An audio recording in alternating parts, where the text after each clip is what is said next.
Good morning. I know I should speak in English.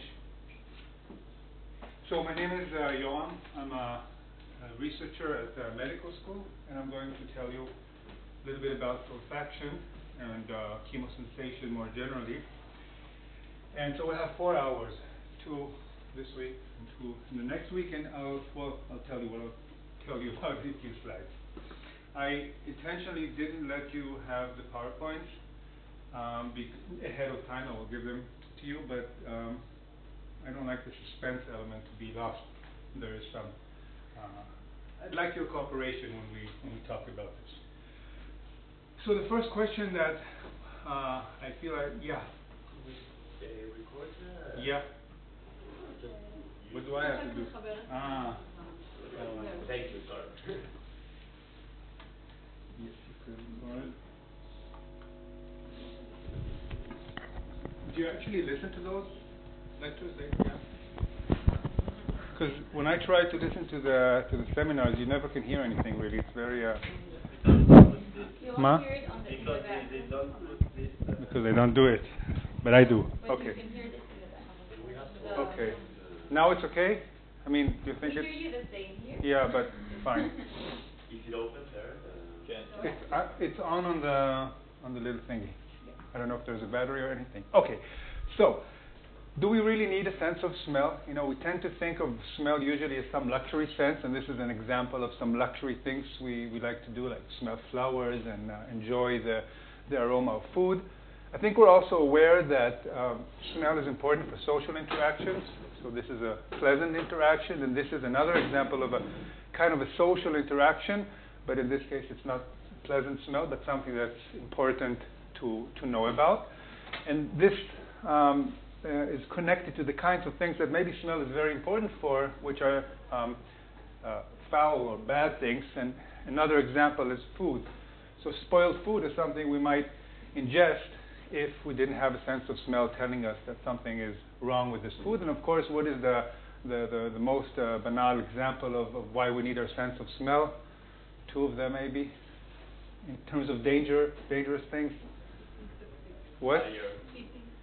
Eating toxic food, fire, and gas, for example. Even though gas is not something, the smell of gas is not a natural thing in natural settings, but it is something that we're very sensitive to, and definitely the sense of smoke or fire is something that's very important. And I think generally we're maybe not aware of our sense of smell all the time, but sometimes there are things that are really very strong and really prevent us from doing certain things, and also attract us to do certain things. So the sense of smell is important. It's not just for hedonism, for fun, but it's also a part of, for example, our sense of of enjoyment of food, of flavor more generally, is very much also influenced by olfaction, by smell. Okay, so what I'm going to talk about, hopefully if we have time, and I think we will, is about the main olfactory system. This will be the most of the large part of my talk, which will definitely cover all of today. I will talk to you about another chemosensory system in the next meeting, the retro-nasal system. And before we do, I want to do a little thought exercise or experiment with you. It's something that I introduced to my lectures a couple of months ago when I gave a class at my son's high school, actually junior high school. So I hope you won't be offended that I'm running the same thing by you again. They're smart kids, and you were smart kids once, so no need to be offended. So what is it that we smell? And we can go over this fast if it's easy. What is it that we smell? What's the physical stimulus? It's easy. I'm not molecules, right? Molecules in the air. These are just artists' interpretations of molecules, and here are some common molecules. And one question is, do we smell all molecules in the world? Can we smell everything? What? No. What do we need? What do molecules need to be? So first of all, we need receptors to actually detect them. But what else? What properties of the molecules are necessary for us to be able to smell them? Right. They have to be volatile. They have to reach our nose. Okay. One thing that is very important to stress when we think about how the sense of smell works is that most things that we smell in the world are not single molecules, but they're mixes, complex mixes of molecules. And I just here are a few examples of slides which I found very nice to look at of some common smells and what are the key components of those smells that help us to identify them. So here's an example of the aroma of fresh baked bread. I don't want to go into the details. I just want to show you that there is such a characterization. And I would say that for every smell, like coffee or bread, there are some key molecules that give the sense of that help us to identify it. And then you can think of it like higher notes or higher harmonies that give the finer, subtle differences between one bread and another bread and one coffee and another coffee. Okay, but there usually is a small number, more than one, but usually a small number of molecules that are associated or that allow us to identify that as an object of bread, for example, or here is the aroma of coffee. And there are some other funnier examples, like the smell of the aroma of new cars. I don't know if you had the chance to smell a new car recently, but it has a more synthetic, I guess, smell. It's not a natural smell of coffee or bread. And here is the aroma of old books, which, I don't know, it's the old paper, it's the glue in it. It's a good smell. If it's not musty, I think it's a good smell. And here is the nastiest one of all, the smell of human waste, of toilets. I didn't make this up. This was one of the examples they had there. So this is just to give you an illustration of the fact that smells are composed of many types of molecules. And to change the mood from the last example of the human waste, here are some examples of flowers. And each of these flowers has, with each flower is shown an example of the key molecules that are associated with its smell. And the question that we have to ask, that I want to ask, is how does the brain do it? And when I say it, I mean recognize some kind of an object based on the molecules that are emitted by that object. Okay? Now it may be all very obvious and we just go by, but maybe it's not that obvious and it's worth going over. So, yeah. How do you define these main molecules? How do you experimentally define them? How do people find what they are? So what you have to do, you have to fractionate. You have to so there are chemical methods of separating molecules. So, for example, the gas chromatography allows you to isolate the volatile components, and there are instruments that allow you to elute the molecules at different times. So you can take a sample of coffee, okay, and then you, based on some chemical feature of the molecules, either their vapor pressure or some other charge or anything, because there are different ways of doing it, you can separate the different molecules, and at the same time you can have somebody smell them and say, okay, this smells like coffee, or this does, now it smells a little bit like coffee, and then you can start building maybe combinations and playing with them. But this is the kind of thing that you have to do. It's not the most abundant molecules that are the ones who necessarily give the sense of that specific odorant. So you cannot just look at the chemical profile. You also have to do the psychophysics to identify those. Is there something in the chemical profile that gives you hints? You could take a lot of different samples of coffee, for example, and see what's common to them, and maybe then the common molecules are the ones that are important, but until you test it, you don't know for sure. Okay, so we have now we want to design robots, kids in junior high that like robots. So what do we want of this robot to do? What does it have to do in order to be able to identify one of these molecule mixes and identify this is this flower or that flower? Database. What? A database already. Okay, so you're going to a step. You need a database, right? Of what it's true, a database. But before the database, what's the first thing that? Sensors. That's what he wanted to say, sensors. So we need sensors at the first stage that will be able to detect these molecules. And you're talking about a database. And the sensors are not enough because they are an essential first step. But once we have detected a certain number of of molecules, what do we need to do next in order to identify one from the other? Sorry? Learning.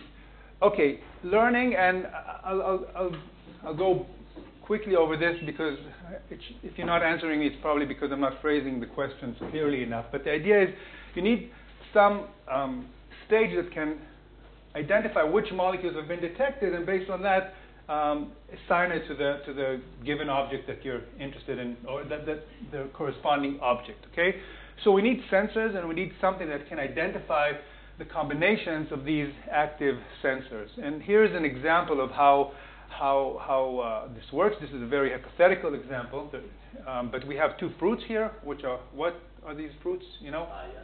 What? No papaya. There's the guayaba is one of them. And what's the other one? Do you know? The kids in the junior high knew it. No, it's not a lychee. It's a very stinky fruit. It's called durian. It's. I actually never smelled it, but it's supposed to smell like dead bodies. It's a really. It looks nice, but durian. Here's the name of the fruit. You get it in Asia. Okay, so you have guayaba, which is also a smell that questionable to some people, and we have durian. And the example that I have here is just a hypothetical one, of course. These are not real molecules, but the idea is that each of these has a certain combination of molecules that it emits. Okay, and one important thing to note is that there is some overlap. So, for example, this molecule is shared by both of the different fruits. So if you would have a sensor just for this molecule, of course, you wouldn't be able to distinguish guayaba from durian. Okay, so we already know, or we can already envision that one sensor is not enough to identify an object. Okay, and there are overlaps, and what I'm showing here is the kind of sensors. So I asked the kids, what kind of features of the molecules are necessary to identify one from the other? Is it their color, I asked? And they said, no, it's not their color. What is it?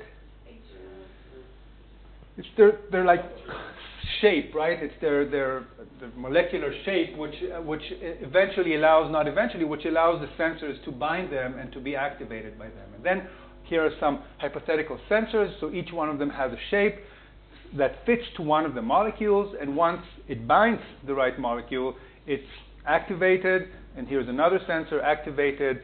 And we will see later what activation really means. Yeah? Is this actually a thing?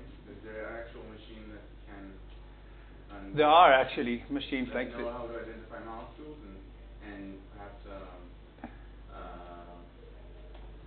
how much percentage in the air there's certain molecules? I guess there is, but... They are, but they don't work like this. They work in different ways, and they're not as neat as the ones that I have here. But there are people are making, of course, such things to their ideas about how you can identify, for example, cancers based on the type of molecules that are present in a certain sample, for example, and also in volatile compounds. So yes, but it's not like this. And so here is just an example of what happens when we have an array of sensors, and there's the guayaba molecules, and here are the durian molecules. And you can see a different set of sensors activated when each of these fruits is around, and each of these fruits emits a different combination of molecules. And now what we need to do is we need to identify that a certain combination has been activated here and not here. And what can do something like this? The brain can do something like this using neural networks. You know about neural networks already, right? Prediction. What? Prediction. Okay, you're too sophisticated. Not even prediction yet. I just want something that can integrate. You did the first course in neural networks, right? We're still doing it now. Okay, I think you reached the level that you can understand a neural network like this one here.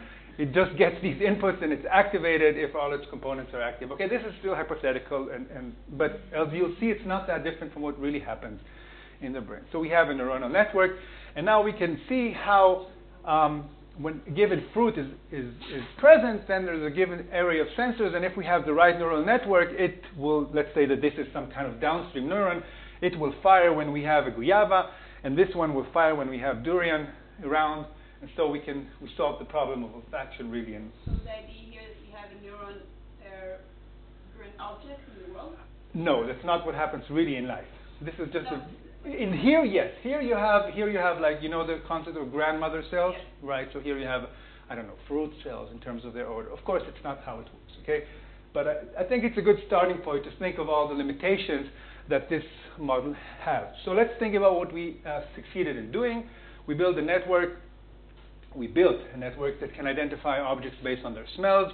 It can distinguish the two different kinds of fruits. And we have, as you said, we have selective neurons for each of these different fruits. Now, have we really solved the problem of olfaction? Of course, the answer is no, and we can start thinking of things that this toy model does not address. So, do you want to suggest things that we did not cover? Well, it's true that we wouldn't be able to assign a new smell to something that we know. So you mentioned the idea of a database. We have to be able to identify the fruit. We have to know that this neuron is a durian fruit. But you're right that if there's a new smell, we wouldn't be able to tag it. So that's one thing maybe that we didn't cover here. That's the same thing in humans, though. If I have a new smell, I wouldn't be able to know. Yes, right. I agree. You what? Why not? Well, okay, with just what I showed, you wouldn't be able to learn. But you can imagine a lot of different networks like this, each of them to a different fruit, and then maybe one will be activated. It's a bit like the immune system. You have a lot of cells, and they're sensitive to things that maybe were never encountered, and so okay, the system could be more flexible. Yeah. I was thinking, how can you divide different smells into certain molecules sometimes Overlap. Because Yeah. you have everything coming to your nose, and then you have to separate it Yeah. by all different smells that are coming. Yeah. So one of the issues is pattern separation, and when you have a lot of overlaps, for example, if the durian would also contain the guava, we'd have a hard time because both of them would be activated. So so the single neuron model wouldn't really work there. Shniak, yeah. No?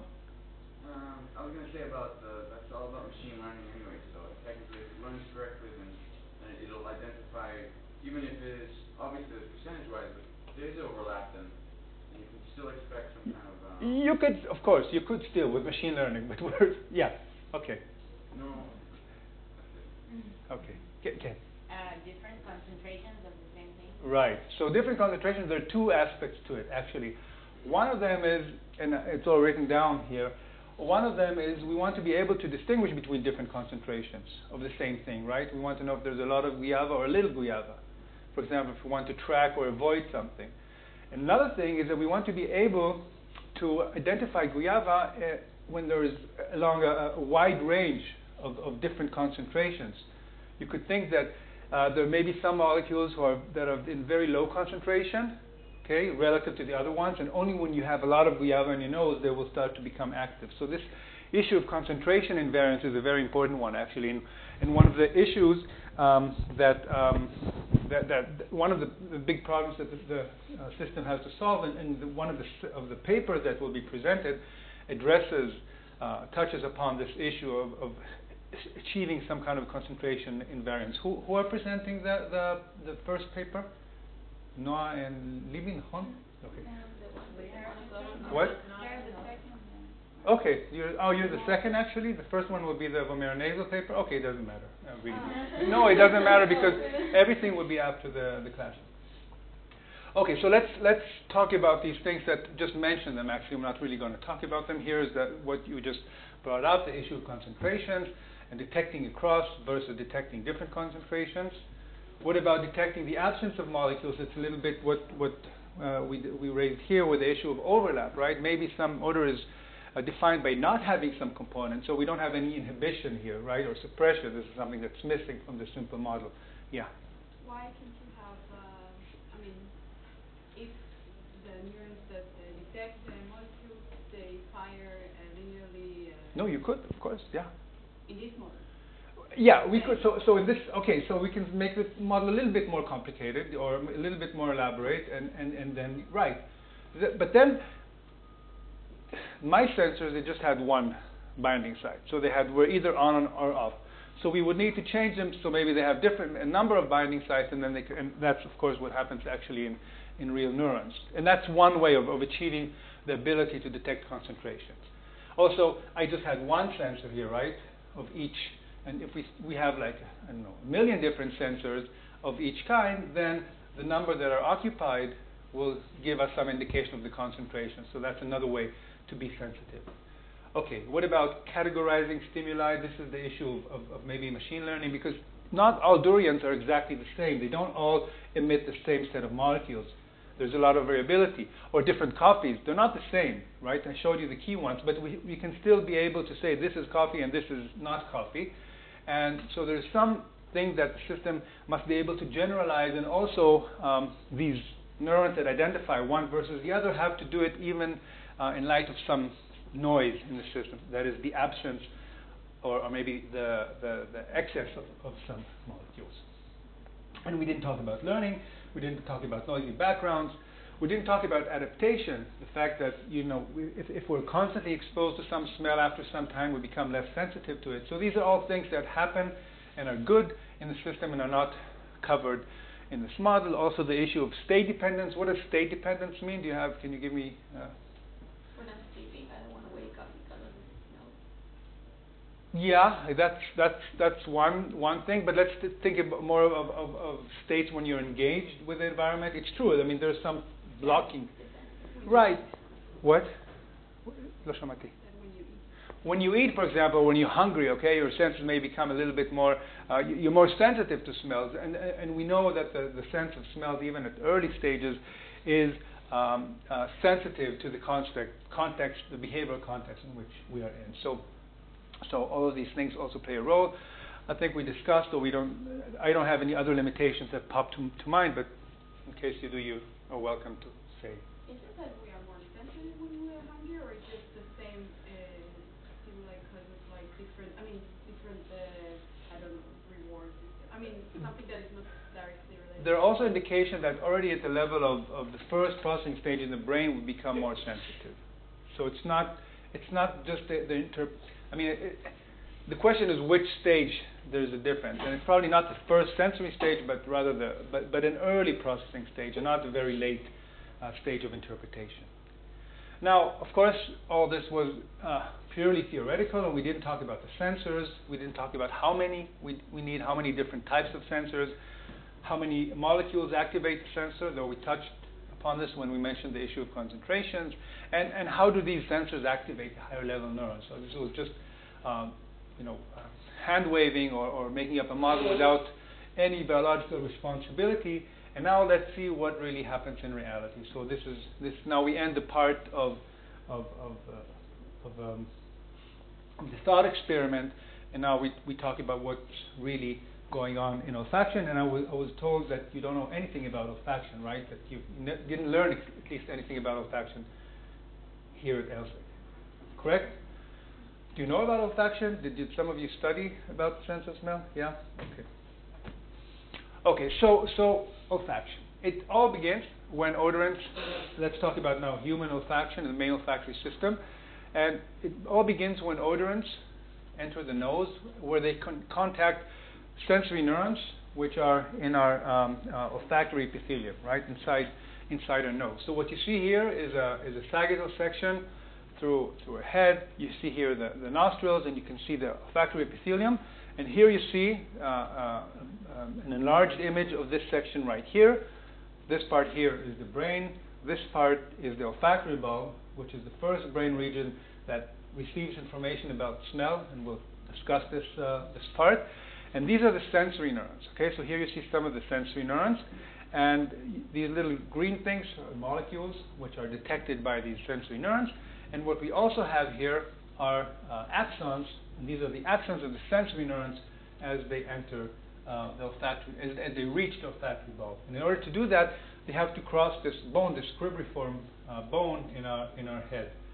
And this is one thing that actually makes the sense of smell very susceptible to injuries, to boxing accidents, or to car accidents, or to any kind of concussion to the head, because these nerves can be easily torn. And that's a common cause of loss of olfaction. And here we see another, an even larger magnification of the sensory neurons. So this corresponds to this part right here, but pay attention that this image is flipped relative to this one. So here the sensory endings are at the bottom, and here they're shown at the top.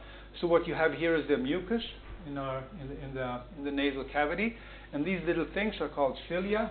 These hairs, there, as we will see soon, they are the ones that contain the sensory receptors. They're the ones that need to be contacting the molecules. And this is the epithelium itself. So we have the olfactory receptor neurons, ORNs, which are also known as OSNs, olfactory sensory neurons. It's the same name for this type of cell. We see the axons as they go through the bone here. We also see some supporting cells, the purple ones here, which have a role in supporting mechanically and maybe metabolically the sensory cells. And we also have some dividing cells. Here's the dividing stem cells. You may know that the olfactory epithelium, like the cells of taste, which we won't talk about taste, they regenerate every couple of weeks. And it's not entirely understood why they regenerate, but one very logical explanation is why. Why do these cells need to be? Learning. It's exposed to the environment. It's exposed to the environment. Learning, it could be. It could be that it's learning. We also know that there's a lot of regeneration in the olfactory bulb itself, and there I can think of learning more of a factor. I think here the main, but this is, we don't have a proof, but it makes a lot of sense that these cells are constantly exposed to everything in the environment, so they're very likely to be damaged, and so the regeneration is important. The regeneration is in the ORN? Yes. And then the axons will have to go with the bone? Yeah. What do you mean regeneration? It's just regeneration of axon, dendriting, or of the entire cells. The entire cells. So there's this process that is not seen here, but the cells. This is a very simplified diagram, but there are cells at various stages of maturity, and we only see the dividing stem cell and a mature ORN. I think there is no. Yeah. No. Is there a developing ORN here? They're still developing. They didn't. The cilia didn't reach. Oh, that's a nice. Always you learn new things.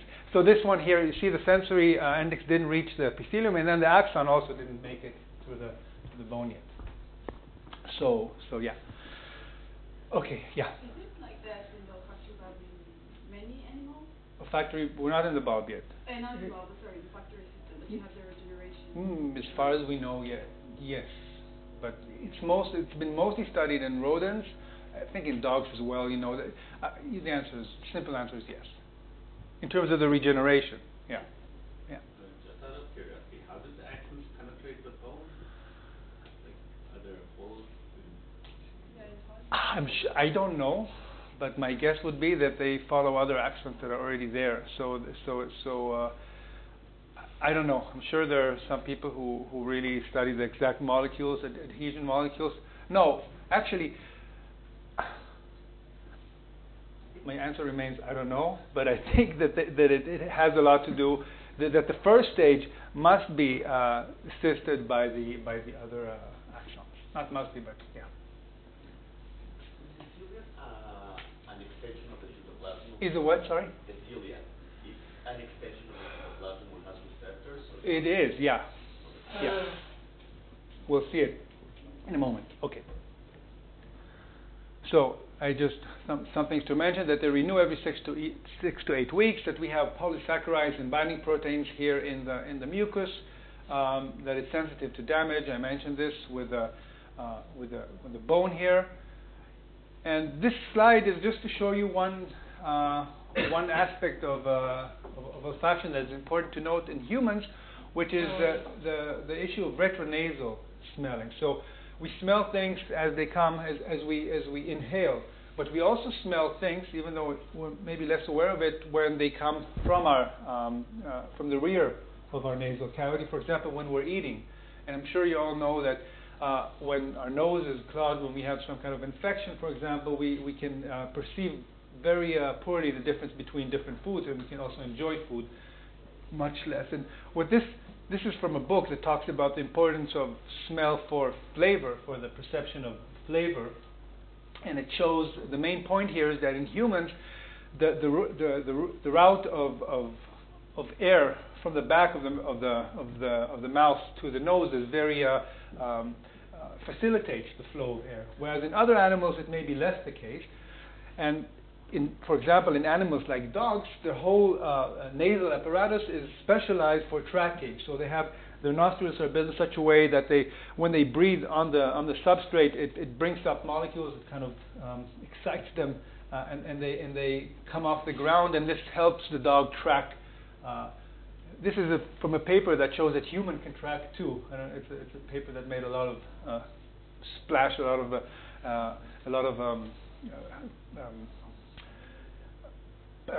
no, מה המילה שאני רוצה להגיד? Buzz is a great word for this. Yeah, it created a lot of buzz, and it showed that humans can do this too. But humans are so much poorer at doing this than dogs can. Dogs are made for this, and humans do it very slowly. And yeah, we can do it, but we don't have the same. It's not a fair comparison, okay? But we're very good at detecting different foods, which I'm sure dogs are less good at. Yeah. Can you repeat the difference? Yeah, don't tell them. It's a good question. This is supposed to be here. Okay. It's a the general idea that I want to make is that retro-nasal smelling is very important in humans. But what this shows is that the route here is a little bit has a higher resistance, if you will. It's a bit of, but you see here the flow back to the sensory neurons, where here it's easier. There's less resistance here. That's the point that's made by this anatomical picture. Okay. So now we talk about the physiology. We start talking about the physiology of these cells, of cells in the system. So this is an image you saw before, and here we have a depiction of an experiment where an electrode is inserted into a neuron, a sensory neuron, which is separated. Okay, this is now in a dish, and what you can see here is something very simple. Maybe you have a pipette which has molecules in it, those same green molecules that we saw before, and when this happens, you have some kind of a current that's entering into the cell. And what does this comparison here tell us between the two different panels, the left one and the right one? That each cilia has a receptor. Right. That the sensitive part on the cell is the one is somewhere on the cilia, because when we expose the center of the body of the cell to these odorants, the current that we see is very small. Okay, and of course this makes sense when you think of this organization. It wouldn't make much sense to have the receptors on the cell body. We want them where they can be exposed to the surface of the air. And this is just to show you, and this is related a bit to your question about the continuity. So we have some kind of a receptor potential. Again, the cells are flipped in this image versus this one. We have some kind of a receptor potential that depends on the number of odorants. And in the cell body, we have the initiation of action potential, and eventually this information is transmitted to the rest of the brain via action potential. So these sensory neurons, they're neurons. Okay, in the case of taste, for example, the sensory neurons are not neurons. The sensory cells are not neurons. They don't have axons. Which did you also learn about? Which other sensors did you learn about? Vision, right? Vision. Are they neurons there? I guess they are neurons, because I guess they are, but they don't have axons. Well, they actually do have axons. These are very small axons that they have, but they don't fire action potential. And in the case of, did you learn about audition, hearing? There's no hearing, right, in this course? It's next year. Okay, next year. So yeah, and there too, the sensory cells are not neurons. They don't send the axons to the brain themselves. Yeah. Receptors are ion channels. Sorry? These receptors are ion channels by themselves, or they activate a pathway? They're not, and we'll see very soon that they're not. Is the time scale here representative of like what happens in the very long? It's a long time scale. In reality, it's true. This will happen if you expose a cell like this to an odor for a long time. But in reality, the act of breathing is much faster, and so this will not be a typical time course. Okay. So now for your question about the olfactory receptors, so olfactory receptor genes. They are actually so what they are, and we'll see more about them. They're G protein coupled receptors. I assume you're familiar with this family of proteins. And one very interesting thing about them that's not obvious is that a lot of our genome, our and other animals' genomes are devoted to encoding olfactory receptor genes. Okay, 3 to 5% is the number that is quoted. It's a very large number, actually. And what you see here are Linda Buck and Richard Axel a couple of years ago, and they received the Nobel Prize for identifying these receptors. And this, the identification of these receptors led to a very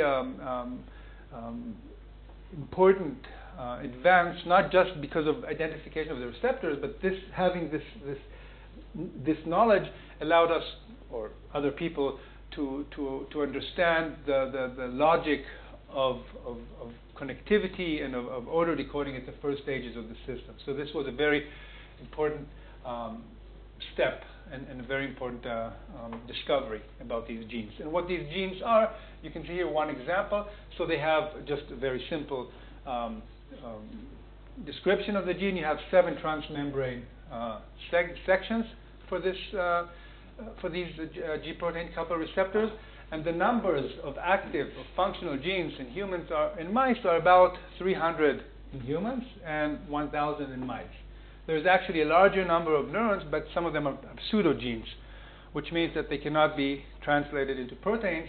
And there are probably some fragments that were once active during the process of evolution. Some of them lost their functionality. But still, 300 is a large number and allows us to make a lot of fine discriminations with it. And here is just a 2D representation of one of these proteins as it spans the membrane, the membrane of the cell. Yeah? Maybe it's not a question for now, but it seems like humans don't have such a good olfaction sense compared to like mice, which we research. So is there like non-olfactory purpose to research, to study like motivation?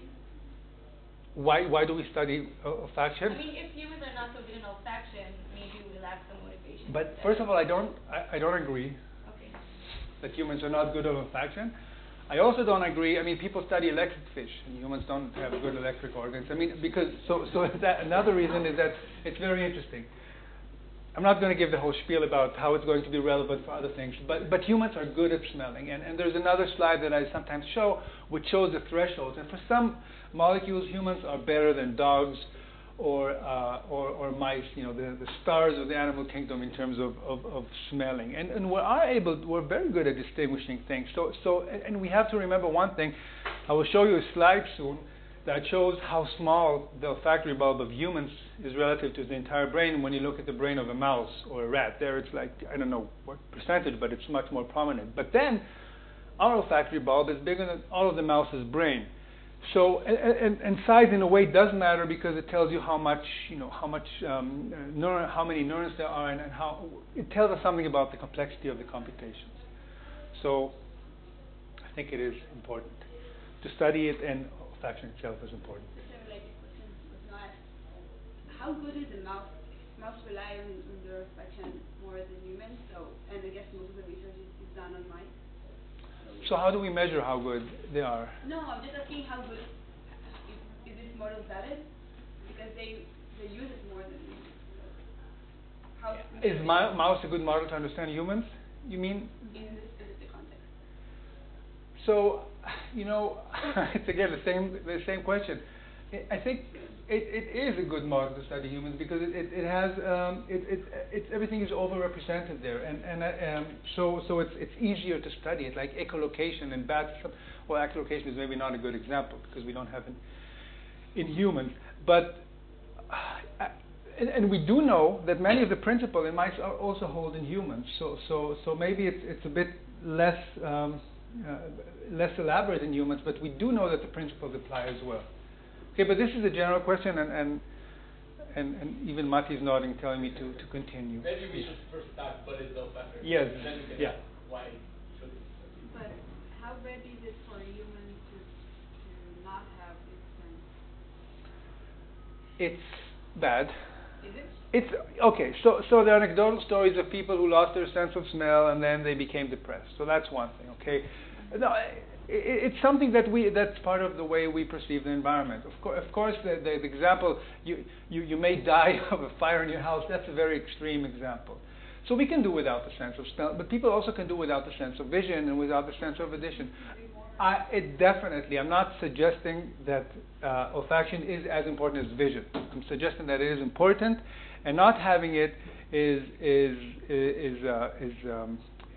perceived, and it's unpleasant, and to some people it can mean losing an aspect of life. Okay, but What happens usually when we what is destroyed in the process? So the one example that I gave is if it's an abrupt change, it's some kind of accident or damage to the cells.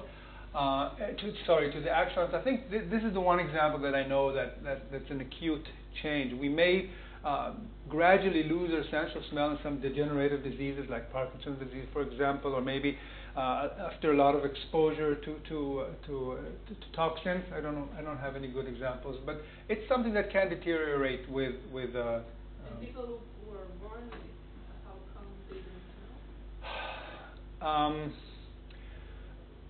I don't know enough about this, but I think it's a genetic defect with some of the signal transduction pathways in the system. Okay, but this is my best guess about this. It's a good question about anosmia. There are not that many anosmic people. There are differences between different peoples, but I think we're jumping ahead. Okay, so now I started this mood of talking a lot, but now I'll try to make a little bit more progress. And so the question is, how does ligand binding change neuronal activity? How do these square receptors that I showed you become red when they're activated by a neuron? And here are some experiments. So what you see here is an olfactory epithelium where you have some of the it's not a very nice image, but you have sensory neurons here, and they are marked by a fluorescent protein which is linked to OMP. It's olfactory marker protein. It's just a gene that's expressed in olfactory receptor neurons. And what you see here is the EOG. EOG is the electroolfactogram. And so what people measure here is you put some electrodes, either very crude electrodes, on the epithelium. You can do it in vitro, but you can also do it in vivo. And then you expose the epithelium to some odorants, which are known to be effective odorants, and you can see that there is a change in the potential around this region. And what these experiments show is what happens when you knock out specific proteins in these cells, and the point is that you have no such response. Okay, so each of these components is important for eliciting some kind of electrical change, and this is the picture that we now have about. And again, it's a simplified picture, but how signal transduction works in the case of olfactory sensory neurons. And this is the question that you asked about whether they are ionic receptors. So they're not. Well, we already know this, but we know that they activate G proteins, and this results in the activation of adenylyl cyclase, adenylyl cyclase in Hebrew, which converts ATP to cyclic AMP. And we have, is this all familiar what I'm saying? ATP, cyclic AMP. Okay, and there are channels here which are cyclic AMP gated channels inside the cilia of these cells. And so once there's more cyclic AMP, they open, and there is entry of calcium and sodium, and that elicits the depolarization of these cells. There's another channel that's playing a role, which is actually a chloride channel, and there's some, I think there's still some dispute about how important this channel is, but one of the key events is definitely the opening of cyclic AMP-gated ion channels. Okay, so this is a signal transduction process mediated by secondary messengers. Yeah. So the biochemical pathway is conserved across odorants? Yes. Okay. Yeah. So we'll see this. So actually, I can ask you. So what distinguishes one receptor from another? Which component here in this? The G protein itself. Not the G protein. Receptor. Not the G protein. The transmembrane. Yes, which is the G protein couple receptor. That's what you wanted to say. I know, but this is this receptor, and which is. And I'm guessing it's that loop, right? The loop that. You guess it's this loop outside. Well, here you see the variable amino acids and the conserved amino acids. Okay, and the variable ones are the ones who probably play a larger role in binding. And actually, we don't know a lot about the models of binding and Definitely, I don't know a lot, but I think people generally don't know a lot. There is some knowledge, but anyway, we see that it's not just in the extracellular side, which you would expect. It's also intracellular side. I don't know if these play a direct role in determining the sensitivity of but it's not just on the outside that they're different. Okay, let's look at the sensory neurons. These are some of the things that were possible after the olfactory sensory receptors were identified. These genes were identified. So here we're looking now at the head of a rodent before we looked at the head of a human. It's a sagittal section, and this part here is the olfactory. It's actually the nasal epithelium and contains also the olfactory epithelium, and this is the olfactory bulb. Okay, so you know what you're looking at, right? And this is an image of the olfactory epithelium itself. And I mentioned this protein before, OMP, and now you see the result of an epithelium that all the sensory neurons are labeled with OMP. Okay, and you see the whole thing is shining with the green. And here we have two different examples. These are actually two different transgenic mice. In one of them, the fluorescent protein is coupled to one type of receptor called I7. The name doesn't matter at all. Okay, and here how do you do something like this? You express some fluorescent protein under the promoter that's relevant to this. That's relevant to this specific receptor, and this is with another receptor, N71 receptor. Just another. As I said, the names don't matter. So when you look at them, what can you say when you compare them? Something we can tell about the distribution of the. Yeah. So it's not like one receptor is confined to a small, or cells expressing one receptor are confined to a very small region, but they definitely don't occupy the whole epithelium. There's some general broad region where, at least for the example of these two, that they are expressed in. Okay, Sheila? Is the black spots hollow space, or is it? Yeah, these are. It's the bones. It's they're bones here. The turbinates. Yeah. So it's not the pathway that the air can flow. It is the pathway that the air can flow. Yeah, it is. Yeah.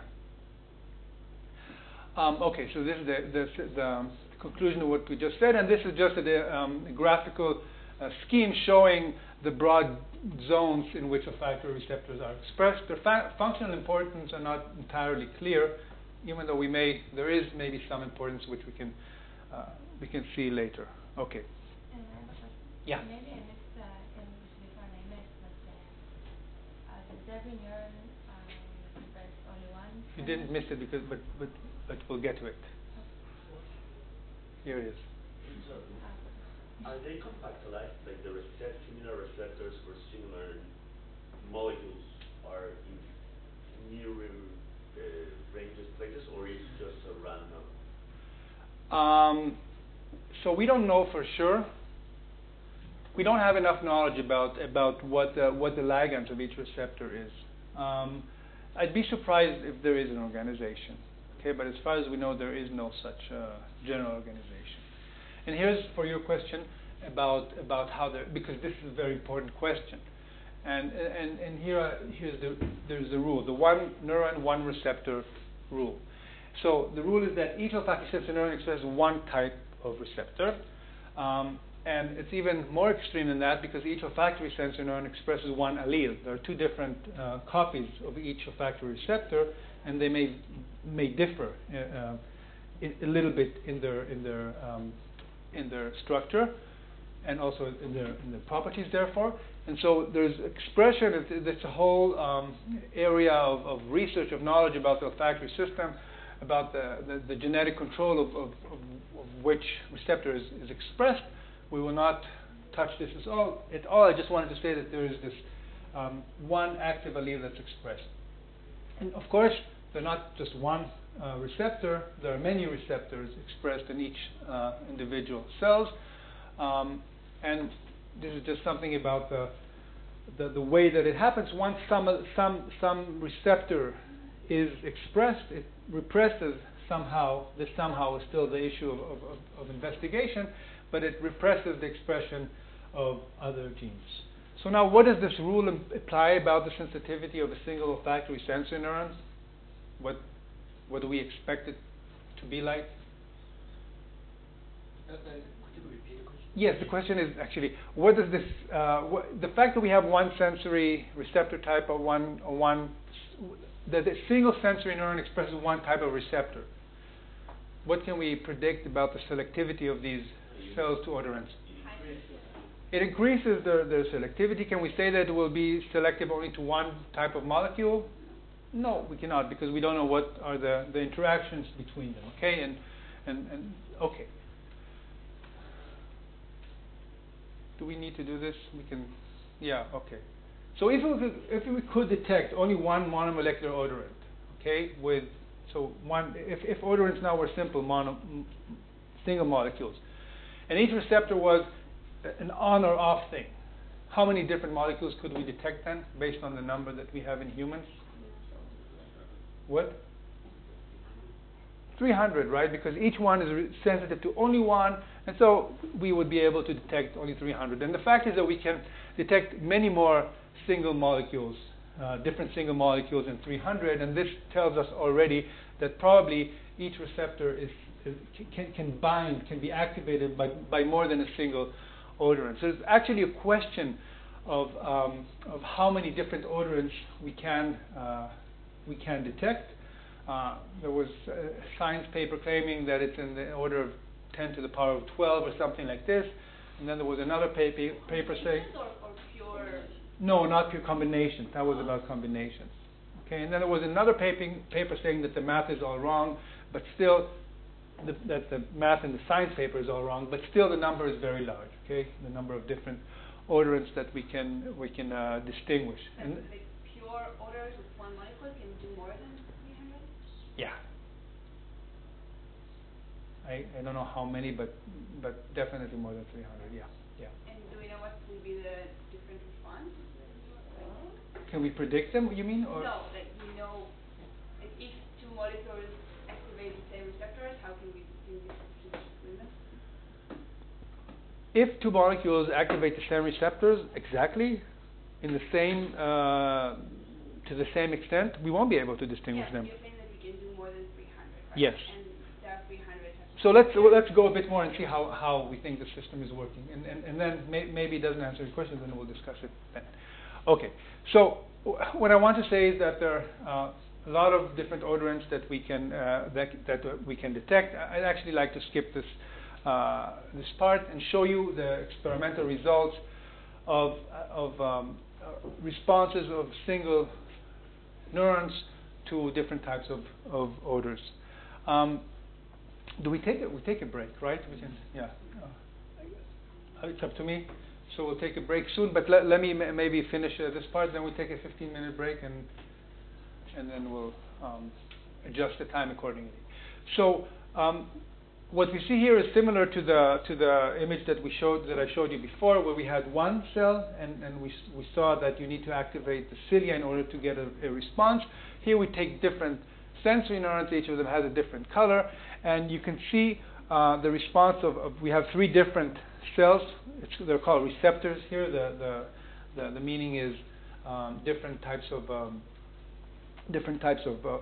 neurons, and you can see that, for example, this one responds to citrus and to peppermint. It doesn't respond to almond, for example, and this one here, the red one, responds to almond and to peppermint. Okay, so what we see here is that each sensory neuron can respond to more than one different type of a molecule. In this case, these are actually not just, I'm not sure if these are single molecules or not. There may be single molecules, but the point is that each has a different profile of sensitivity to a set of molecules.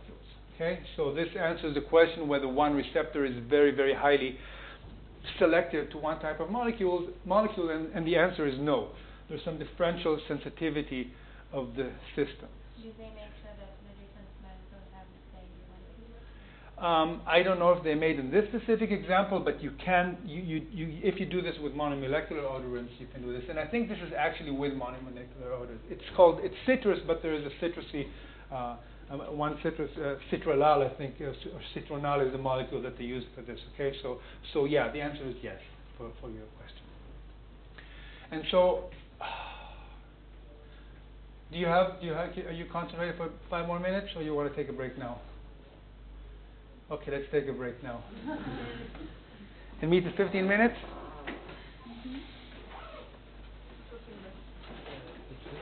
I just have a question. Yeah. About we can distinguish things based on smell, right? But is this ability? If this comes of I don't know if we can consider this as memory. So is this ability to distinguish good thing and bad thing, maybe good food and bad food, is this ability inherent or we learn it? Okay, it's a good question. Okay. And there are different opinions about this. Some people, one extreme view is that everything is learned, Okay. and there's nothing innate. But and then you may say, so why are some odorants?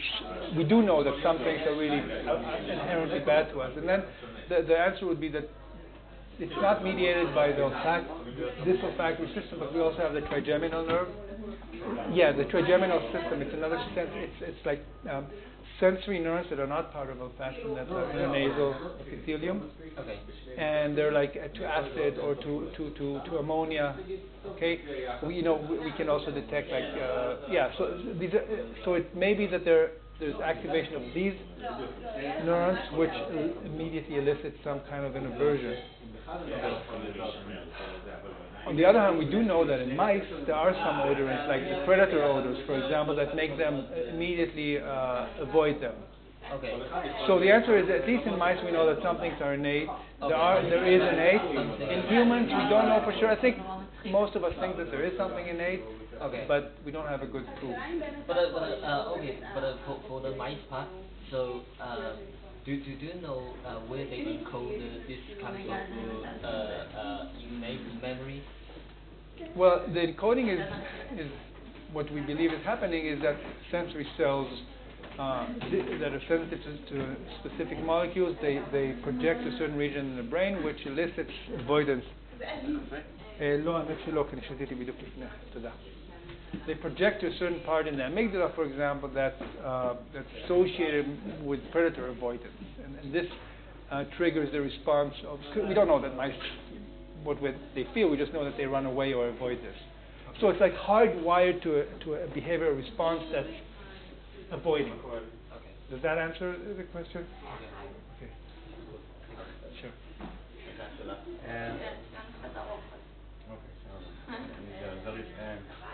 So I mentioned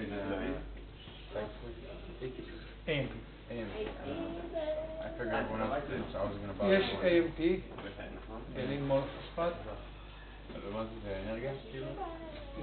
הוא לא משמש, it's not used for energizing, it's not like ATP. Well, it's a cousin of ATP, but it's just AMP. And it's used here in the context of a signal, of a signaling molecule. הריכוז שלו קובע את פתיחת התעלות. של ה-AMP? של ה-cyclic AMP במקרה הזה. cyclic AMP? cyclic זה אומר שזה יש, אני לא חושב שזה מונח. למה זה cyclic? cyclic זה המבנה של המולקולה שהיא סוגרת את עצמה, זה אחד הזנבות שם נסגר. תחפש תסתכל תמונה של ה-cyclic AMP לעומת ה-AMP, ואז ברור. כמו ש-cyclic GMP שהוא חשוב במערכת הראייה למשל. אותו דבר לא מכיר. בסדר, אבל זה אותו דבר, זה פשוט... הרי, כן, יש שיווי משקל בין ה-AMP וה-cyclic AMP, ויש אנזימים שמביאים אותם בצורה אחת, בצורה השנייה, ובמקרה הזה זה משמש לפשוט איזה סוויץ' שמעביר מידע. מידת ההפעלה של הרצפטורים. ומה הבלמן של העניין של כל ה-G-פרוטין? מה זאת אומרת מה הבלמן? רציתי להעביר נקודה. הנקודה הייתה שהרצפטור עצמו, מה שקורה... הרצפטור עצמו מופעל על ידי אני אפילו לא אמרתי את זה בצורה ברורה, עכשיו שאני חושב על זה. שהרצפטור עצמו קולט את הליגנד ומשנה את הקונפורמציה, הוא מפעיל את החלבון G, שאליו הוא מעוגן. הרצפטור עצמו זה אבל מה? מה מקבל את המולקולה? כאילו מה... זה הדבר שמדאיג אותי. רובנו למדנו על טיפולים. כן. בסדר. לא בקטע שאת. כן, בגלל זה אני בא אליו עכשיו. לא. תיקח 10 דקות. כן. אז כאילו, בגלל זה אני גם בא עכשיו, ולא... אז זה העיגול הזה שם? כמו שאמר, עלו?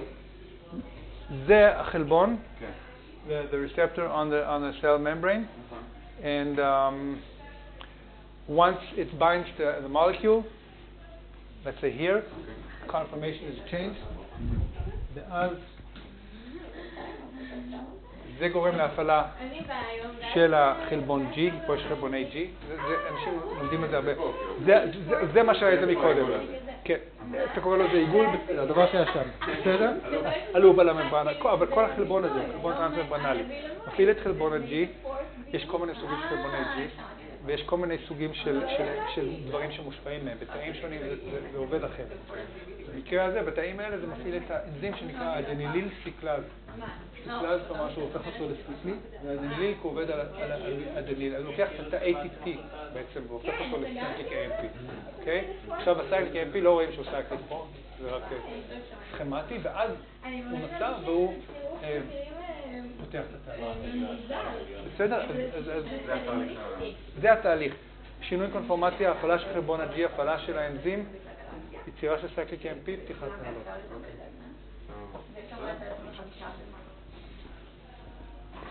היי. אנחנו מה עובדים? כן, יודע. כן. והחלטות שלך כדאי שנקבוץ לך בסוף השיעור, שיש לנו שיעור גם ב-11. אוקיי, וואו. ו-2, זהו, וגם הקבוצה שלנו. זהו, וגם יש את שיר ויאן שרוצו לדבר איתך. נכון. אז רצינו לשאול אם זה בסדר עכשיו. כן, בואו. כן? הצלחת בסוף לראות את המצגת? לא, אני פשוט לא ניסיתי עוד פעם. בסדר, לא. זה ממש האמת. יש לנו בעיקר שאלות. אבל אני יכול להסתכל עליה היום. כן. לא, אני לא עניתי על השאלות, אז בואו נדבר עליהם עכשיו, בסדר. אז הנושא האחרי לא מובן לנו נראה לי זה Receptor oscillation, כי זה ממש כאילו אישו במאמר. אז הם גם מראים שיש שינוי של הפאזה, וגם הם מדברים על Theta modulation. נכון. ואנחנו רוצים לדעת מה התפקיד שלהם בריח רגיל, וכמה זה תמיד קיימים, ויכולים רק מתגברים, כאילו... אוקיי. יש כאלה, אבל... אז התטא, זה דבר שאני בגלל המאמר הזה, אני כן הכנתי איזה שקף על זה, לא, אבל אני לא אדבר על זה לעומק. התטא, האוסילציות תטא זה אוסילציות שיש במערכת הריח, אוקיי? יש גם, אני לא יודע אם אתם נחשפתם לתטא אוסיליישן בקשר של ההיפוקמפוס. התטא מתייחס לתדר, שהוא בסביבות 8, משהו כזה. אז התטא של ההיפוקמפוס והתטא של האולפקטורי זה לא אותו תטא. מבחינה פונקציונלית, מבחינת המשמעות. אולי תדר דומה, בסדר, אבל זה לא אותו דבר. והתטא שבמערכת הריח הוא מצומד לנשימה. וזה מתבטא, התטא הזה מתבטא גם ברישומים של LFP, אתם יודעות מה זה LFP? כן. אוקיי. וגם בשינויי המתח התת-ציפיים שיש בתאים במערכת הריח, באולפקטורי באז, אוקיי? אז הכוונה היא בטטה קאפלינג זה שהספייקים של תא מסוים מצומדים לאיזושהי פאזה באוסילציות האלה של הטטה. אז להגיד שאין טטה קאפלינג זה אומר שהספייקים קורים בלי קורלציה לשלב של יכולים להיות בכל מקום בגל מתח, אבל איך זה יכול להיות מקורלץ לנשימה אם הנשימה היא הרבה יותר איטית? היא לא קורית בשום דבר. כן. הנשימה שלנו היא מאוד איטית. ואצלנו הטטה היא מאוד איטית. עכשיו גם בעכברים 8 זה הטטה המהיר. הנשימה בעכברים, וזה דבר יש לי איזה שקף שמראה את זה, זה דבר שנורא משתנה כפונקציה של באיזה מצב של exploration החיה נמצאת. זאת אומרת, במצב מנוחה זה יהיה איטי יותר, משהו כמו 3-4 הרץ. ובזמן שהחיות מריחות משהו שהוא חדש, זה יכול להגיע ל10 הרץ. לא, אצלנו רואים כאילו אניבציה של זה, אבל זאת אומרת שכשיש טטה אוסילציה, זאת אומרת יש צימות בין הנשימה לבין הספייקים. קורלציה, נכון. יש קורלציה בין פאזה מסוימת. הזמן של הספייקים, אתה שהוא מצומד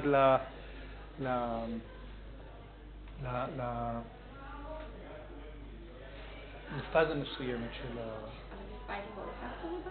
כן, כן, כן. המאמר שאתם מדברות עליו הוא Olfactory bud. כן, לא. כן, כן. ספייקים Olfactory bud. ואם נגיד זה מצומד או לא מצומד, זה אומר משהו על פונקציונלית. אני לא יודע להגיד, אני חושב שזה אומר משהו אולי יותר על התפקיד של האיניביציה במקרה הזה. זאת אומרת, אבל זה, אני קצת מנחש פה. למשל, אני חושב שאם האיניביציה יותר חזקה, אז אולי זה יותר, זה יותר מאלץ את המערכת להיות, יותר מאלץ את הספייקים להופיע במקום אחד במחזור ולא במקום אחר. זה הספקולציה או to overcome על האיניביציה צריך שהספייקים פה ביחד. לא, אני חושב עליו עוד דבר ראשון שאמרתי, שדווקא האיניביציה יש לה תפקיד בשייפינג של מתי זה קורה. אוקיי? תחשבו על כזה דבר למרות שזה ברמה הכי בסיסית היינו מצפים שכל הספייקים יהיו מצב שאתה הוא יותר אקשיטבילי, שיש יותר לפולריזציה, נכון?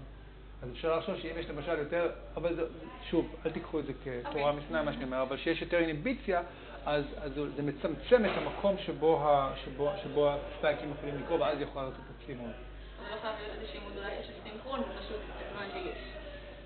זה הזמן שבהם אתה, כן, שבהם בדיוק. זה כאילו מצמצם, אבל זה יכול להיות יותר מסובך בזה, כי גם יש אינטראקציות בין תאים שונים, לכן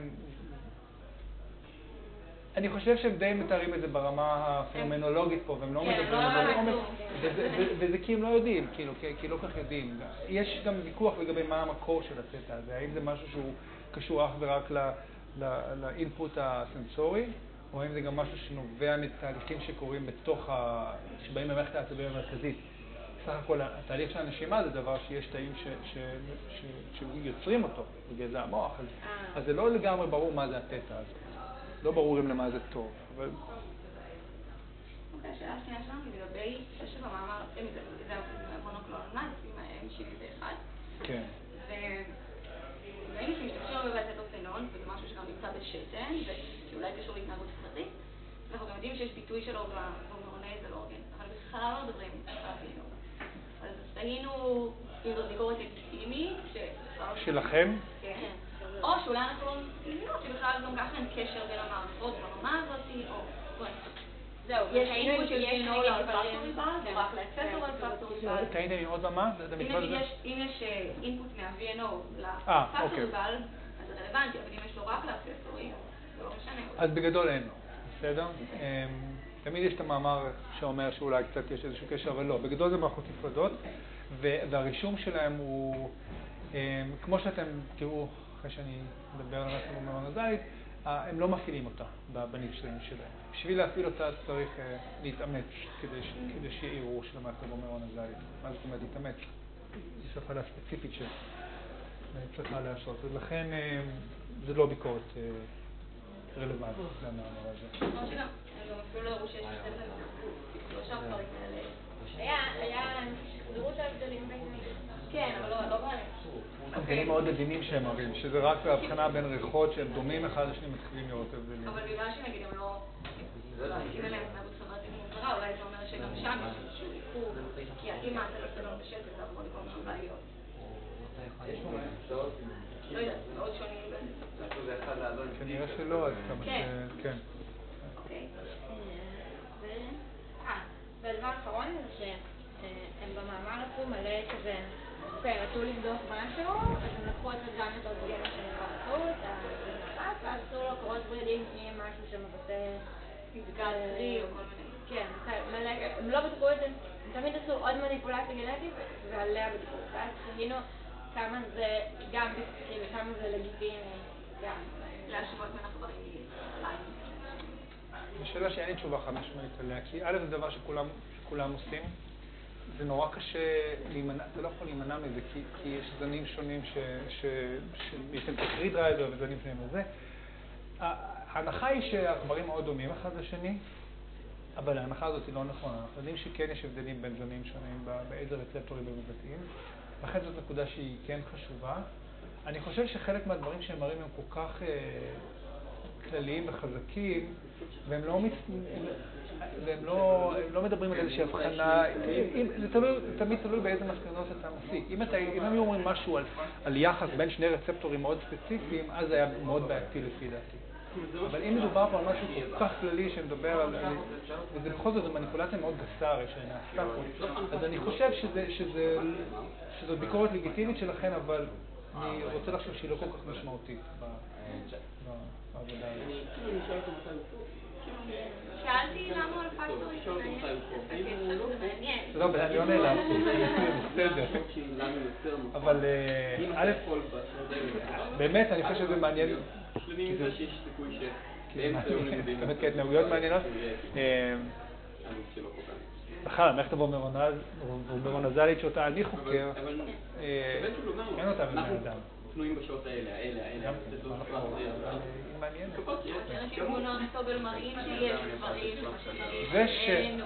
זה לא אומר ש... נכון, זה לא כזה מערכת וומרונזלית בשביל זה. ואפילו יש שיש רצפטורים וומרונזליים, אבל אין את האיבר וומרונזלית. אנחנו נדבר על זה, אני מקווה בשיעור... אני אעבור על המצגת. כן, אני לצערי לא אהיה פה ביום חמישי הבא. לא יודע אם זה מגיע אותך או לא, או מבאס. מה? אז מה? כן, אני קצת בחיפה ביום הזה, ולכן זה כן חשוב שאני אעבור על המצגת שלכם. כן. טוב, נדבר עוד בשיעור הבא.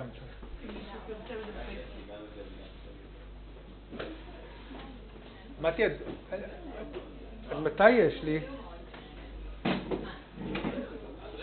עד רבע, בסדר, יאללה. מה? בסדר גמור. אין לך. האמת? בסדר.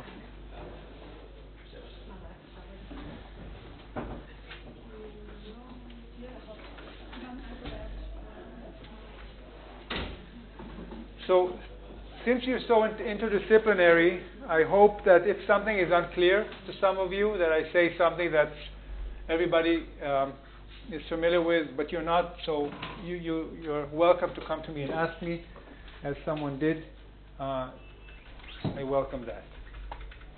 Okay, so now, so we saw this. We saw that a given type of sensory neuron, even though it expresses one type of receptor, can respond to multiple ligands. And now we can detail the model that people have in mind about how olfactory coding occurs.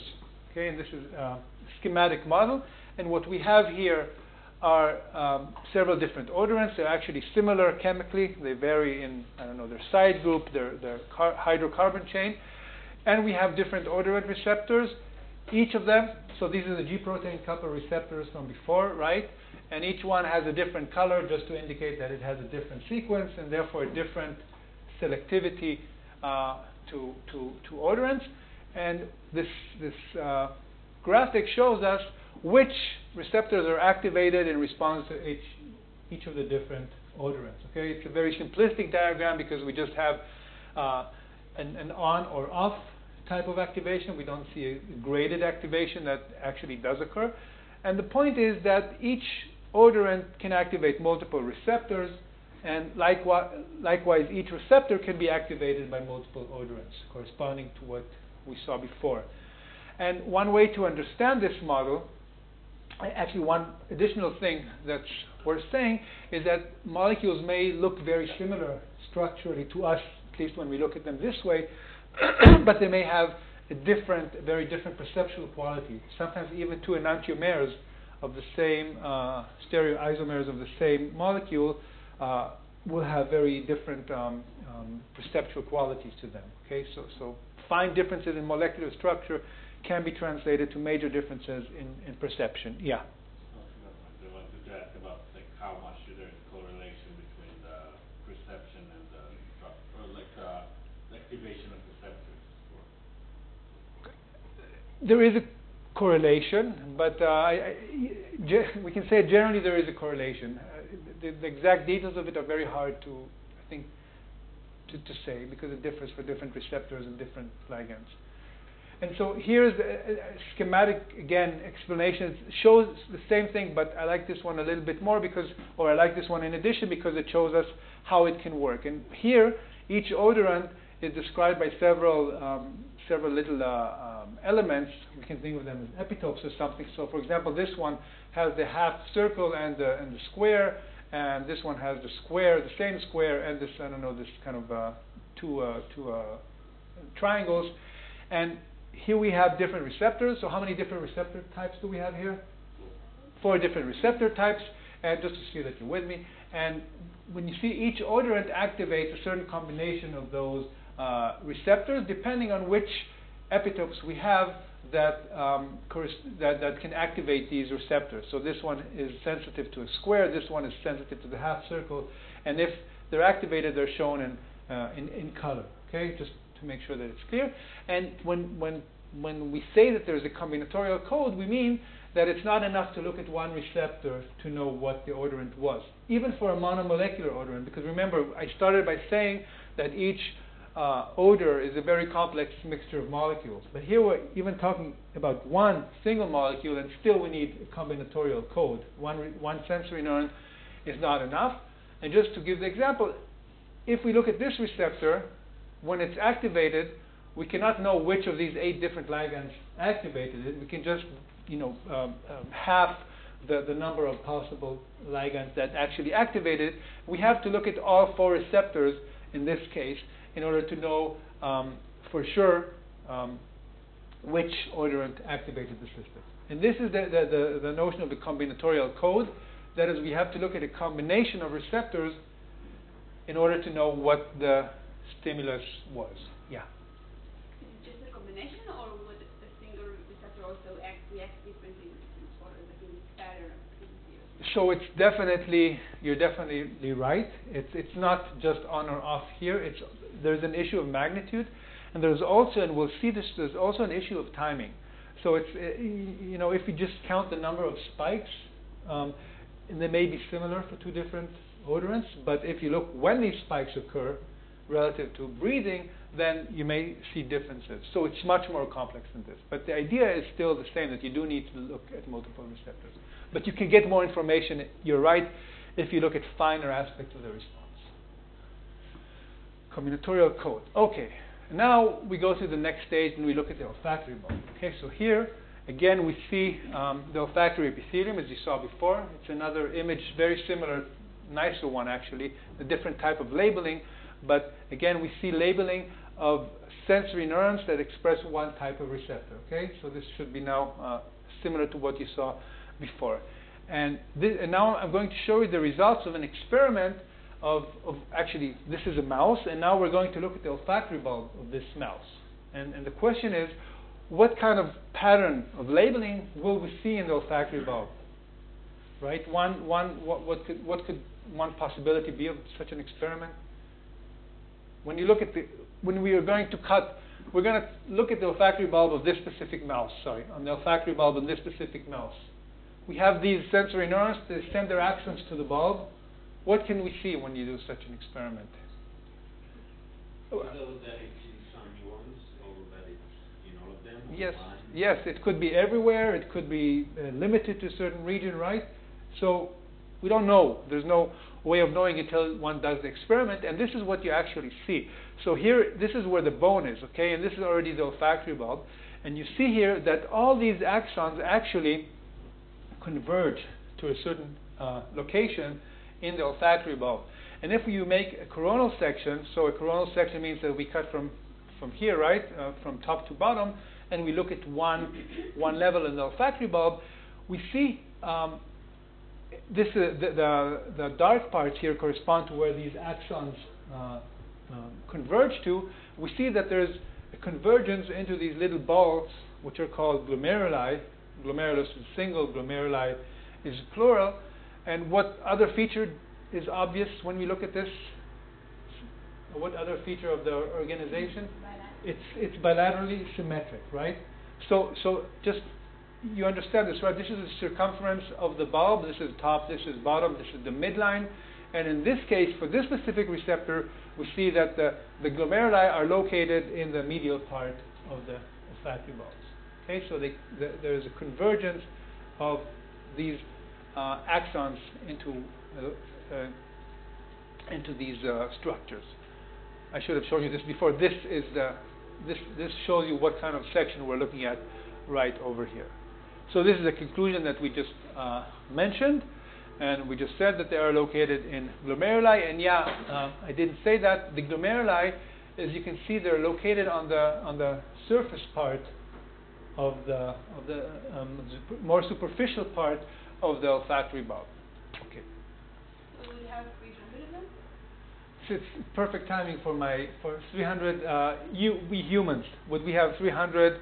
So first of all, so on one side you would expect there to be 300, right? Because if each receptor is one glomerulus, the fact is actually there are double that number in each bulb for most glomeruli, and this is shown here. So there is a mirror symmetric organization of the glomeruli. So mirror symmetric, there's some plane, and this shows you the color denotes the type of receptor. So you see this for the orange one and the green one, and you can see that there's two of each of them, right?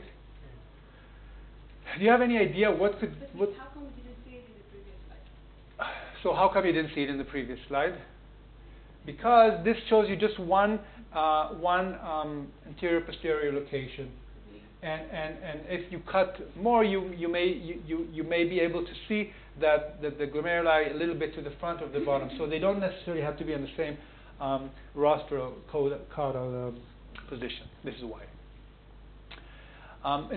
I think it's true for all. We don't know actually if it's true for all, because not all of them have been labeled. So it may be that some of them do not obey this rule, but most of them do. Now, this is a tough question that I want to ask you. What could this be good for? It could be that maybe it's not good for anything. I mean, that's one. I mean, maybe it's just some kind of a developmental constraint. But do you have any idea? I asked you because there was a recent paper that has a theory of what this could be good for, this kind of organization. I'll give you add another piece to the puzzle, is that the cells that project, so each cell will project to one glomerulus, okay? It has one axon, it will not split, it will reach one glomerulus. And the location of the cells that project to this glomerulus versus this glomerulus, same receptors, okay, but different individual cells, the location of these two cells will differ in their organization in the olfactory epithelium. And this shows you, actually, it's also important to say, and I didn't state, I showed you the olfactory epithelium in a sagittal section, right? But it's actually a very complicated structure with it terminates with the bones there, and there's a lot of complicated airflow going on there. And here we see all the convolutions when you look at the coronal section, okay? So if you look in this section, you will see that some cells, for this glomerulus and this glomerulus are on different regions of the olfactory epithelium. And so, yeah.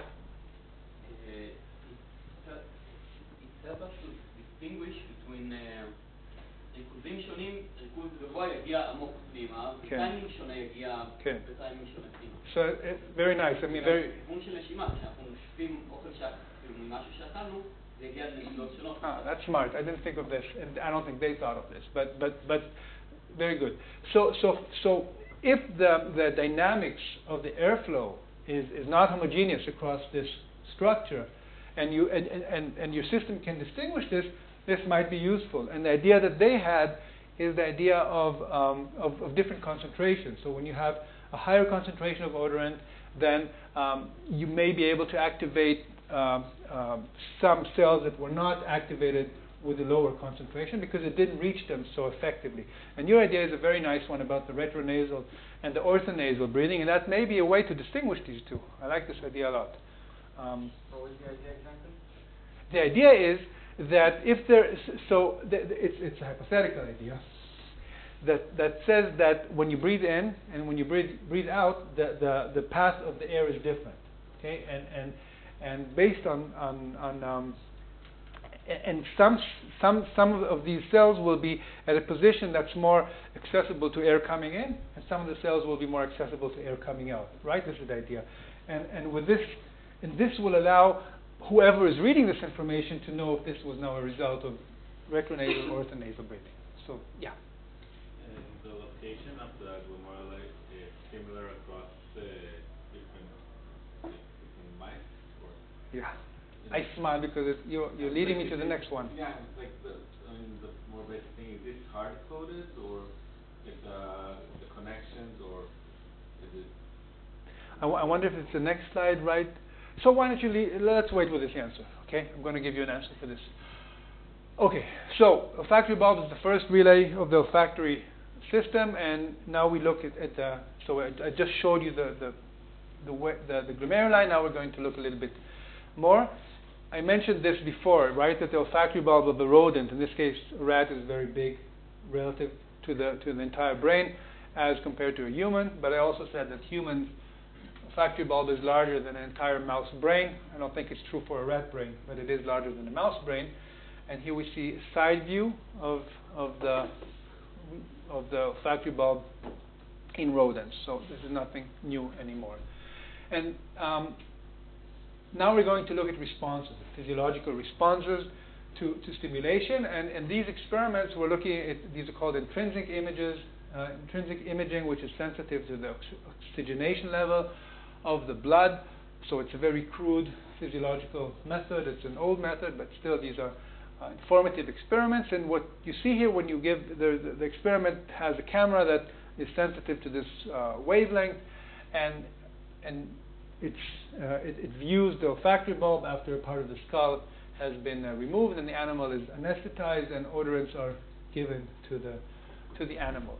And there is some map here that allows us to have an idea of the rough boundaries of glomeruli. And all this is to say that when you give some stimulus, for example, propanol in this case, you see that there's an activation, and the obvious thing here is that there's more than one glomerulus that's activated. Okay, this is correlated with makes sense given what I've said before about the fact that one sensory neuron can respond, or multiple sensory neurons can respond to the same type of molecule. And here we see a slightly more detailed experiment that you have different concentrations of a given odorant, isoamyl acetate in this case, and we are also looking at the activation as a function of time. So the issue of time is related to your previous question. And we see here that higher concentrations generally elicit wider or larger responses. The responses are indicated by this color scale, and also that there is a temporal evolution of the response. Okay, nothing very surprising, but I just wanted to show you this example here. You can also see that these are quite old experiments that were done here. Okay, so what we can learn from these experiments is actually what we said, that there's a concentration dependence, and there's also a temporal evolution of responses. As I said, nothing that should be surprising. But now let's look at, yeah. And does each neuron also react differently to different concentrations? Each sensory neuron? We said that the different glomeruli correspond to them, but to each neuron? You know, this is a question I'd like to say yes, but I don't think there are good recordings of individual sensory neurons. If we go to the next stage, we already start to see differences between cells that are supposed to be similar in the next stage in the olfactory bulb. So I'm sure there's variability between different cells. I'm sure that cells with the same receptor are more similar to each other than cells that are different receptors, but I'm also sure that they vary a little bit, and I cannot tell you exactly how much they vary. But one thing that's happening in these glomeruli is, I didn't say this because we're going to talk about this later, but within these glomeruli you have a convergence of many different axons, and essentially one of the basic computations that can be done there is some averaging of the different sensory neurons. So they may have slightly different, concentration dependencies, but it will all average out in the next state that reads this information. I hope I didn't confuse you right now. Okay, now let's look at this experiment, which addresses the question that you that you brought up. This is a similar experiment. Now we're looking at both olfactory bulbs of a given animal. And this experiment, what was done is they were giving a series of aldehydes. So this is one aldehyde. I think this is a C3. C4, I think. C3 or C4? Nobody from what? C4. So this is C4. And C4 is indicated here with green. And you have the series of the different aldehydes, which differ just in their chain length. Everything else is similar. And each dot corresponds here to an experiment in one rat, one animal, to one stimulus. Okay. So, for example, there was a rat that had the activation of, or C3 induced an activation, and the center of mass of this activation is where this dot is. Okay. So it's not. We saw that it can be rather widespread, but still there's a center of mass. I think these responses were more limited than this one here. And so this shows us the result as they're all plotted on one standard brain across all the different rats. So what can we tell from these images? There are several important things that we can tell. They're also written down there, so it's not a very challenging question. One thing that we see is the symmetry, which we also saw before anatomically, right? There is a symmetry, a general symmetry in terms of where the red, green, and yellow dots are. Another thing is that we see stereotypy in different animals. There's variability, of course, but still this gradient is apparent because different animals have the same location for glomeruli that respond to these different stimuli. And there's one more thing that some people would like to push, but it's kind of disputable. And what is it? What is another feature that we can see here? The sizes of what? So we don't see the size of the glomeruli. We do see the sizes of the areas occupied by each different.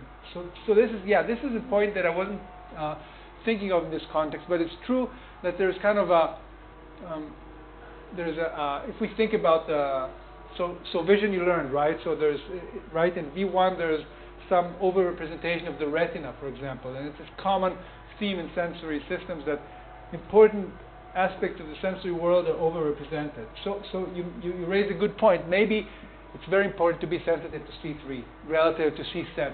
I don't know. There's another explanation actually. What? Yeah. Okay. Yeah. This is another aspect, but it may be that there are a lot of C7 active glomeruli which we don't see here, right? Because we're looking only at the dorsal surface of the bulb. So this is also something to remember about these experiments. We're not sampling the entire bulb. But it's also maybe as a result of maybe the green has more variability between animals, right? And not that the green is bigger. But for some reason there are more green dots than yellow dots, and I think this means that more mice had, or more rats, had a significant response to C4 in this case. But I'm not sure. But okay, yeah.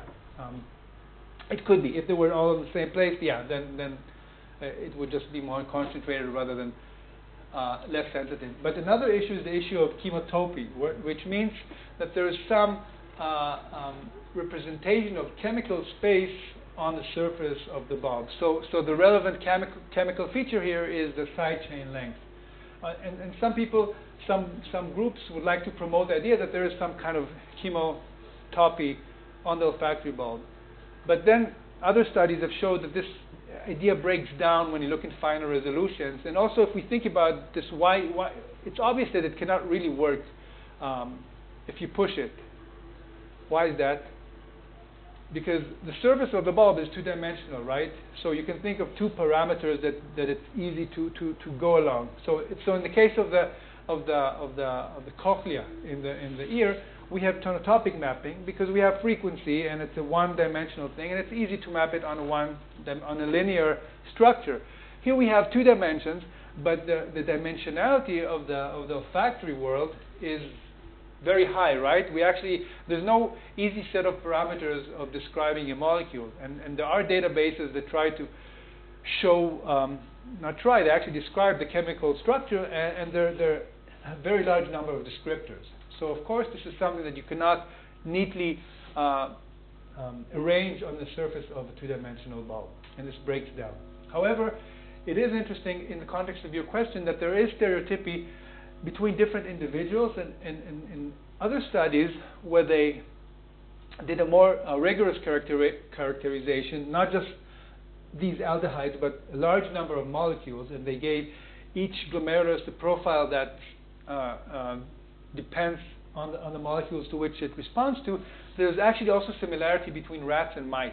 So these, to some level, it's conserved across different animals. So and it is hardwired in the sense that there are specific molecules and specific gradients of molecules which determine where the axons reach eventually. Okay, so this is this image, and we talked about, I think, all of these different features. Okay, and now we go on to the next stage. So we talked about the sensory neurons. We remember this bone here, which the axons pass through, and here they reach the olfactory bulb of the human, in this case. And the cells that are very important now to understand the function of the olfactory bulb are the mitral cells, also called mitral tufted cells sometimes. We won't talk about the different varieties, but these cells are over here. And you can already see from this image that each mitral cell, well, these are the axons of the mitral cells, and these are the dendrites of these mitral cells. And where do the dendrites go to? To the glomeruli. And there they contact the axons of the sensory neurons that we talked about until now. And so we talked about the fact that each glomerulus receives information or receives axons from sensory neurons with the same receptor, right? This is what we see here. Different sensory neurons or different receptors are encoded or are described here by different colors. Okay, so therefore it's valid to label each glomerulus in a given in one particular color. What this image shows us, and that's you also saw this before, but here this point is made more explicit, that each mitral cell samples activity from how many glomeruli? One. And this is very important for understanding how the system works. So at this first stage, the first brain relay, the mitral cells, which are the principal cells of the structure, they still largely, at least based on the anatomy, they should inherit the properties of the sensory neurons that give rise to these glomeruli. Okay, and this is also, again, maybe what I said before about the process of averaging makes more sense now, because you can see how the dendrites of a given mitral cell can sample the inputs from different sensory neurons, which may be a bit different from each other, but overall they're likely to cancel each other and give some reliable indication of the stimuli that activated these cells. So what can we predict about mitral cell responses? I actually said this. I said, okay. How many mitral cells are for each connected to each glomeruli? About 50, something like this. So what's like the benefit of having like this, like the mitral cells and the receptor cells, and not just like the receptor cells going all along the whole way? Like why do? Many reasons why you need this extra processing stage in the middle. So a lot of things happen in the olfactory bulb itself, and some of these things have to do with concentration variance, and some of them have to do with state-dependent processing, and some of them have to do with learning, and all of these things require some kind of modulation, an interaction between the mitral cells and interneurons that are present here. You also have other neurons projecting to there for like the state-dependent. Yes. And I will show some of them. But there is no real processing that's done in the olfactory. Yes, there is. Yes, definitely there is processing. Yeah. There is processing, and you can tell this by shutting down some of the cells, and then you see. The second paper to be presented, will talk about this issue of the role of inhibition here and of normalizing responses to different concentrations. So a lot is going on here. yeah, so it's a very general question that answer that I gave you, but things are definitely happening in the olfactory bulb itself. And here's already one example of this, because it's an important question, how many different mitral cells are? About 50, as I said, and we would expect the responses to be like those of the sensory neurons. But here's an experiment that actually tested this. It's one thing to predict this, it's another thing to actually test this. And this is a hard experiment to do, because the sensory neurons, you can label them with some marker that corresponds to the receptor, right? You have a tag, you have a promoter for the specific receptors. As far as we know, there's nothing that tells us which mitral cell goes to which glomerula. So there's no genetic tag for different mitral cells. You can distinguish mitral cells from other types of cells, but not the green mitral cell from the red mitral cell, okay? As far as we know, it could be random, the connectivity there. So how do you do such an experiment? So what was done in this experiment, there are two stages here. The first is to take a mouse that has one type of sensory neurons labeled, like the mice we saw before, okay? And then you can identify the glomeruli, because they will also be colored with this color. We saw this before, right? How they converge. And then you record from a mitral cell. Now, mitral cells are not exactly below their glomeruli, but they're close to it. So you won't have a mitral cell connecting to this glomeruli that's very far away on the bulb. It will be in around this region. So if you go to a mitral cell, you record activity from this mitral cell, and then you can label the mitral cell by injecting some color to it. And then after you do the experiment, you can see whether the dendrites of this mitral cell reach the glomerulus that was labeled. And if so, you know that this is a mitral cell that received inputs from those specific receptors. Is this clear? It's kind of a complicated and very hard. It's hard to explain. It's even much harder to do these experiments. Can you go over one more time? Yeah. So the idea here is to identify the responses of mitral cells that we know are receive inputs from a specific type of receptor. Here it's the green receptor, just because these mice were available and they had some fluorescent labeling.